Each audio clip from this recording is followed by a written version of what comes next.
ನನ್ನ ರಾಜಕೀಯ ಅಜೆಂಡಾ ಬಡವ್ರ ಜೊತೆ ನಾವು ಇರಬೇಕು, ಬಡವರಿಗೆ ಸೇವೆ ಮಾಡಬೇಕು. ಸೀರೆ ವಿತರಣಾ ಕಾರ್ಯಕ್ರಮ, ಆಟೋ ಡ್ರೈವರ್ಗಳಿಗೆ ಆಟೋ ಡ್ರೆಸ್ಗಳನ್ನ ಕೊಡಬೇಕು ಅಂತ ಒಂದು ತೀರ್ಮಾನ ಮಾಡಿ ಊಟದ ವ್ಯವಸ್ಥೆಯನ್ನು ಕೂಡ ಮಾಡಿದ್ದೀವಿ. ಮಾಜಿ ಉಪಮಹಾಪೌರ ಸನ್ಮಾನ್ಯ ಶ್ರೀ ಎಂ ಲಕ್ಷ್ಮೀನಾರಾಯಣರಿಗೆ ಹುಟ್ಟುಹಬ್ಬದ ಶುಭಾಶಯನ ಹೇಳ್ತಾ ಇದ್ದೀವಿ.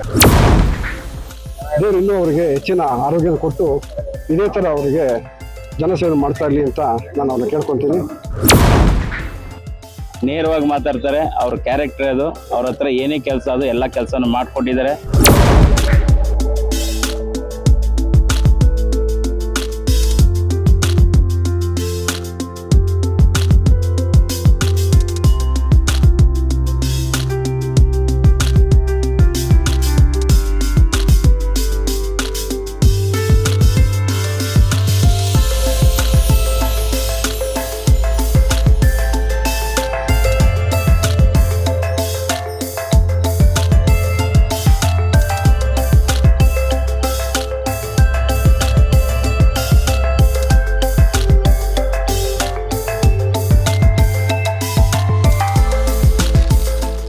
ನಾನಿವತ್ತು ವರ್ಷವೂ ನನ್ನ ಸ್ನೇಹಿತರುಗಳು, ನನ್ನ ಅಭಿಮಾನಿಗಳು, ಅವಳಿ ಎಲ್ಲ ಮುಖಂಡರುಗಳು, ಸ್ನೇಹಿತರುಗಳು ಎಲ್ಲರೂ ಸೇರಿ ಅದ್ದೂರಿ ಆಚರಣೆಯನ್ನು ಮಾಡ್ತಾರೆ.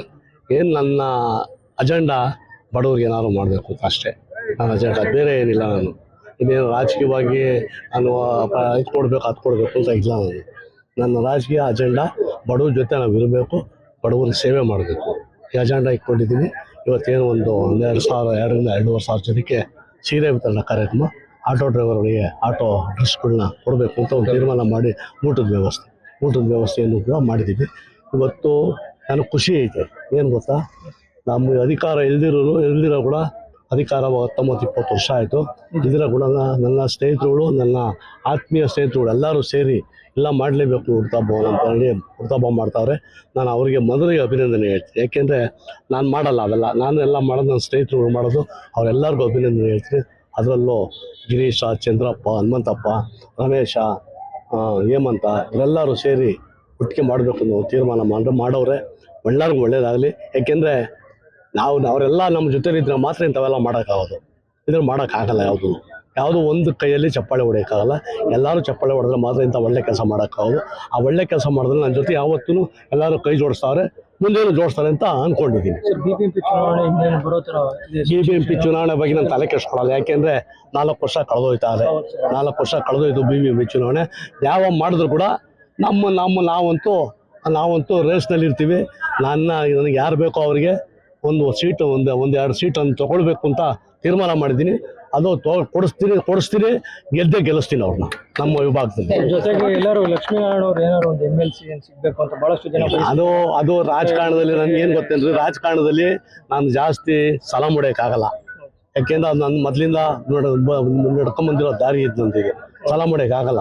ಯಾಕೆಂದರೆ ಸಲ ಮುಡಿಯಂಗಿದ್ರೆ ಈ 2 ಟರ್ಮು 3 ಟರ್ಮು ನಾನೇ ಅಧಿಕಾರದಲ್ಲಿ ಇರ್ತಾ ಇದ್ದೆ. ಇಲ್ಲಿ ನನಗೆ ಅಧಿಕಾರ ಬೇಕು ಅನ್ನಂಗಿದೆ. ನಾನು ಬೇರೆ ಯಾರು ಅಧಿಕಾರ ಮಾಡ್ತೀನಿ, ನಮ್ಮ ಮನೆಗೆ ಅಧಿಕಾರ ಮಾಡಿಕೊಂಡಿದ್ದೆ. ಅದಿಲ್ಲ. ನನಗೆ ಅಧಿಕಾರವನ್ನು ಹಂಚಿಕೆ ಮಾಡಬೇಕು. ಹಂಚಿಕೆ ಮಾಡೋದ್ರಲ್ಲಿ ನಾನು ಯಶಸ್ವಿ ಆಗಿದ್ದೀನಿ. ನಾನೇ ನಿಂತ್ಕೊಂಡು ನನ್ನ ಮಕ್ಕಳನ್ನೇ ನಿಂತ್ಕೊಂಬಂದು ಅಂತ ತೀರ್ಮಾನವನ್ನು ಜನನೇ ಹೇಳಿದರು. ಆದರೆ ನಾನು ತೊಗೊಳ್ಳಿಲ್ಲ ಅದನ್ನು. ಯಾಕೆ ಅಧಿಕಾರ ಹಂಚಿಕೆ ಎಲ್ಲರಿಗೂ ಆಗಬೇಕು, ಅಧಿಕಾರ ಬರಬೇಕು, ಎಲ್ಲರಿಗೂ ಅಧಿಕಾರ ಬರಬೇಕು. ಆ ತೀರ್ಮಾನವನ್ನು ನಾನು ತೊಗೊಂಡು ಇವತ್ತು ನಾನು ಮುಂದೇನೂ ಅಷ್ಟೇ, ನಾನೇನು ಮಹಾನಗರ ಪಾಲಿಕೆಗೆ ಬರಲ್ಲ. ಮುಂದೇನೂ ಅಷ್ಟೇ, ನನ್ಗೆ ಯಾರು ಬೇಕೋ ಅವ್ರಿಗೆ, ಏನು ಒಳ್ಳೆ ಕೆಲಸ ಮಾಡೋರಿಗೆ, ಸಮಾಜದಲ್ಲಿ ಒಳ್ಳೆ ಹೆಸರಿರೋರಿಗೆ, ಬಡವ್ರ ಜೊತೆ ಸ್ಪಂದಿಸೋರಿಗೆ ಅಂಥವ್ರನ್ನ ಮಾಡ್ತೀನಿ. ಇಷ್ಟೇ ನನ್ನ ಅಜೆಂಡಾ.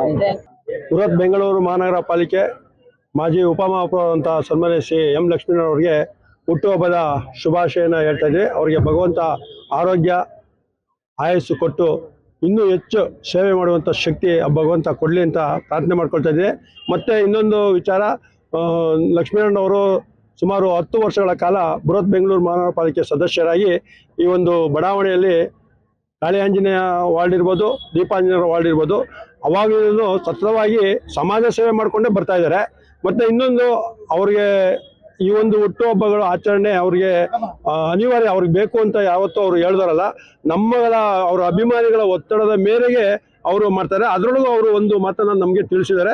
ಏನೇ ಕಾರ್ಯಕ್ರಮ ಮಾಡಿದ್ರು ಆಡಂಬರ ಬೇಡ, ಸಮಾಜ ಸೇವೆ ಮಾಡೋದ್ ಮುಖಾಂತರ ಬಡವರಿಗೆ ಏನಾದರೂ ಅನುಕೂಲ ಆಗಬೇಕು, ನನ್ನ ಹುಟ್ಟುಹಬ್ಬದ ಪ್ರಯುಕ್ತ ಬಡವರಿಗೆ ಅನುಕೂಲ ಆಗುವಂಥ ಕಾರ್ಯಕ್ರಮಗಳನ್ನು ನೀವು ಮಾಡಿದ್ರೆ ಅದಕ್ಕೆ ನನಗೆ ಸಂಪೂರ್ಣ ನಮಗೆ ಬೆಂಬಲ ಇರುತ್ತೆ ಅನ್ನೋ ಒಂದು ಮಾತನ್ನು ಸಹ ಹೇಳಿದ್ರು. ಅದೇ ರೀತಿ ನಾವು ಇವತ್ತೊಂದು ದಿವಸ ಏನು ಬಡವರಿಗೆ ಗುರುತಿಸಿ ನಮ್ಮ ಕಾಳಿ ಆಂಜನೇಯ ವಾರ್ಡ್ ಇರ್ಬೋದು, ದೀಪಾಂಜನೇಯ ವಾರ್ಡ್ ಇರ್ಬೋದು, ಮಹಿಳೆಯರಿಗೆ ಸೀರೆ ವಿತರಣೆ ಕಾರ್ಯಕ್ರಮವನ್ನು ಮಾಡ್ತಾ ಇದ್ದೀವಿ. ಮತ್ತು ಆಟೋ ಚಾಲಕರಿಗೆ ಬಟ್ಟೆಗಳನ್ನು ಕೊಡುವಂಥ ಕಾರ್ಯಕ್ರಮವನ್ನು ಅವರ ನಾಯಕತ್ವದಲ್ಲಿ ಮಾಡ್ತಾ ಇದ್ದೀವಿ. ಮತ್ತು ದೂರದಿಂದ ಬಂದಂಥ ಅಭಿಮಾನಿಗಳಿಗೆ ಒಂದು ಊಟದ ವ್ಯವಸ್ಥೆ ಮತ್ತು ಬೆಳಗ್ಗೆ ಉಪಹಾರದ ವ್ಯವಸ್ಥೆಯನ್ನು ಸಹ ನಾವು ಮಾಡಿದ್ದು. ಅದೆಲ್ಲನೂ ಅವರ ನಾಯಕತ್ವದಲ್ಲಿ ಅವರ ಹಿಂಬಾಲಕರಾಗಿ ನಾವು ಮಾಡ್ತಾ ಇದ್ದೀವಿ. ಇದರ ಉದ್ದೇಶ ಒಂದೇ, ಯಾವುದೇ ಹೆಸರಿಗೆ ನಾವು ಲಕ್ಷ್ಮೀನಾರಾಯಣ ಅವ್ರ ಹೆಸರು ಬರಲಿ ಅಂತಿಲ್ಲ. ಈಗ ಅವರು 10 ವರ್ಷ ಅವರ ಅಧಿಕಾರ ಇಲ್ಲದ 10 ವರ್ಷ ಮಾತ್ರ ಅವ್ರ ಅಧಿಕಾರದಲ್ಲಿದ್ದು, ಅದು ಇಲ್ಲದಾಗೂ ಸಹ ಸುಮಾರು 20 ವರ್ಷಗಳ ಕಾಲ ಅಧಿಕಾರದಲ್ಲಿ ಏನಿದ್ದು ಕೆಲಸ ಮಾಡಿದ್ರು ಅದಕ್ಕಿಂತ ಹೆಚ್ಚು ಜನಗಳನ್ನ ಇನ್ನೂ ಸಂಪರ್ಕ ಇದ್ದಾರೆ ಅಂತ ಹೇಳಕ್ಕೆ ನಮಗೆ ಸಂತೋಷ ಆಗುತ್ತೆ. ಅವ್ರ ಮುಂದಿನ ದಿನಗಳಲ್ಲಿ ಇನ್ನೂ ಹೆಚ್ಚು ಸೇವೆ ಮಾಡುವಂಥ ಶಕ್ತಿ ಆ ಭಗವಂತ ಅವರಿಗೆ ಕಲ್ಪಿಸಲಿ. ನಾವೆಲ್ಲ ಸದಾ ಅವರ ಬೆಂಬಲಗೋಸ್ಕರ ಅವರು ಮಾಡುವಂಥ ಉತ್ತಮ ಕೆಲಸಗಳಿಗೆ ಅವ್ರ ಜೊತೆ ನಾವು ಮತ್ತು ನಮ್ಮ ಎಲ್ಲ ಮಿತ್ರರು ಅವ್ರ ಜೊತೆ ಇರ್ತೀವಿ ಅಂತ ಈ ಸಂದರ್ಭ ಹೇಳಿ ಮತ್ತೊಮ್ಮೆ ಪ್ರತಿ ವರ್ಷದ 5 ವರ್ಷ ಲಕ್ಷ್ಮೀನಾರಾಯಣ ಹುಟ್ಟುಹಬ್ಬ ಬಹಳ ಅದ್ದೂರಿಯಾಗಿ ಆಚರಣೆ ಮಾಡ್ತಾ ಇದ್ದಾರೆ. ಅದರಲ್ಲೂ ತಮಗೆ ಆತ್ಮೀಯರು ಏನ್ ಹೇಳ್ತಾರೆ ಸರ್? ಮೊದಲನೇದಾಗಿ ನಮ್ಮ ಉಪಮಹಾಪೌರಾದ ಜನ ಮೆಚ್ಚಿದ ನಾಯಕ, ಜನಗೋಸ್ಕರ ಹುಟ್ಟಿದ ನಾಯಕರಿಗೆ ಹುಟ್ಟಿದ ಶುಭಾಶಯ ಕೋರ್ತೀನಿ. ಈ ನಮ್ಮ ಅಪ್ಪು ಸಾಹಿತ್ಯದಂಗೆ ಯೋಗವು ಅಂತ ಬರೋ ನನಗೆ ಈ ಯೋಗ ಎಲ್ಲರೂ ಮಾಡೋಕ್ಕಾಗಲ್ಲ, ಕೆಲವ್ರ ಕೈಲೇ ಮಾಡೋಕ್ಕಾಗಲ್ಲ. ದೇವರು ಇವ್ರಿಗೆ ಅನುಗ್ರಹ ಮಾಡಿ ಇಲ್ಲಿ ಕಲಿಸ್ಕೊಟ್ಟು ಇವ್ರನ್ನ ಈ ಜನಸೇವೆ ಮಾಡೋಕ್ಕೆ ಕಲಿಸಿದ್ದಾರೆ. ದೇವರು ಇನ್ನೂ ಅವರಿಗೆ ಹೆಚ್ಚಿನ ಆರೋಗ್ಯ ಕೊಟ್ಟು ಇದೇ ಥರ ಅವರಿಗೆ ಜನಸೇವೆ ಮಾಡ್ತಾ ಇರಲಿ ಅಂತ ನಾನು ಅವ್ರನ್ನ ಕೇಳ್ಕೊತೀನಿ. ನಾವು ಅವ್ರನ್ನ ಕಲಿಯೋದು ಬೇಕಷ್ಟಿದೆ. ಜನಗಳು ಹೇಗೆ ಬರೀಬೇಕು, ಯಾರು ಹೋಗ್ಬೇಕು, ಯಾರು ನೋಡ್ಕೊಬೇಕು ಅಂತ ಇನ್ನು ಕಲಿತಾ ಇದ್ದೀವಿ. ನಾಯಕರು ನಮ್ಮ ಜೊತೆಲಿದ್ದಾರೆ. ಹಾಗೂ ಯಾವುದೇ ಒಂದು ಕೆಲಸಕ್ಕಾಗಲಿ, ಯಾವುದೇ ಒಂದು ಸಮಯದಾಗಲಿ, ಮಧ್ಯ 12 ಗಂಟೆ ಆಗಲಿ, 4 ಗಂಟೆ ಇಲ್ಲ 5 ಗಂಟೆ ಆಗಲಿ ಸದಾ ನಮ್ಮ ಜೊತೆ ಇರ್ತಾರೆ. ಇದೇ ಥರ ದೇವರು ಸೇವೆ ಮಾಡ್ತಾ ಇರಲಿ ಅಂತ ಕೇಳ್ಕೊಂತೀನಿ. ಧನ್ಯವಾದಗಳು. MLC ಆಗ್ಬೇಕು ಅಂತ ಬಹಳಷ್ಟು ಜನ ನಿರೀಕ್ಷೆ ಪಡ್ತಿದ್ದಾರೆ. ಎಲ್ರಿಗೂ ನಿರೀಕ್ಷೆ ಇದೆ, ಅವ್ರಿಗೂ ನಿರೀಕ್ಷೆ ಇದೆ. ಎಲ್ಲೋ ಹುಟ್ಟೋರೆ ಜನ ಮಧ್ಯೆ ಹೆಂಗಿರ್ಬೋದು ಅಂತ ಅವರು ಇದು ಮಾಡಿ ಇವ್ ಬಿಟ್ಟು ಬೇರೆಯವ್ರಿಗೆಲ್ಲ ನಾವು ಅವಕಾಶ ಕೊಟ್ಟಿದ್ದಾರೆ. ಹುಟ್ಟೋರಿಗೆ ಅವ್ರಿಗೆ ಆಸೆ, ಅಧಿಕಾರದ ಆಸೆ ಇಲ್ಲ ಅವ್ರಿಗೆ.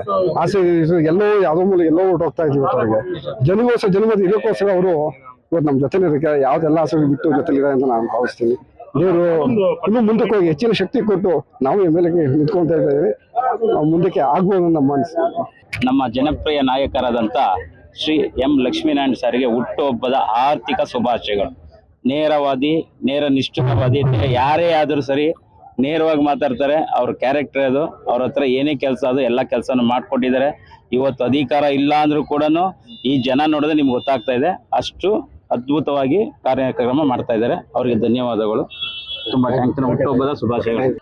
ನಮ್ಮ ತುಂಬ ಆತ್ಮೀಯತೆ ಇರುವಂಥ ಶ್ರೀಯುತ ಎಂ ಲಕ್ಷ್ಮೀನಾರಾಯಣರವರು ಸಮಾಜ ಸೇವೆ ಮುಖಾಂತರ, ರಾಜಕಾರಣದ ಮುಖಾಂತರ ಎಲ್ರಿಗೂ ಚಿರಪರಿಚಿತರು. ಆಮೇಲೆ ಸ್ನೇಹಜೀವಿ. ಮೇಯ್ನಾಗಿ ಹೇಳಬೇಕು ಅಂದರೆ ನಮಗೆಲ್ಲ ಒಂಥರ ಭಾಳ ಅಷ್ಟು ಒಂದು ಮನೆ ವಾತಾವರಣ ಇಲ್ಲಿ. ನಮ್ಮ ಅವ್ರ ಜೊತೆ ಬೆರೆತರೆ ನಾವು ಯಾರ ಜೊತೆನೋ ರಾಜಕಾರಣಿಗಳ ಜೊತೆ ಇದ್ದೀವಿ ಅನ್ನೋ ಫೀಲಿಂಗ್ ಇರೋದಿಲ್ಲ. ನಮ್ಮ ಅಣ್ಣ ತಮ್ಮ ಯಾರೋ ನಮ್ಮ ತುಂಬ ಬಂಧು ಬಳಗದ ಜೊತೆ ಇರ್ತೀವಿ ಅನ್ನೋ ಒಂಥರ ಫೀಲಿಂಗ್ಸ್ ಇರುತ್ತೆ.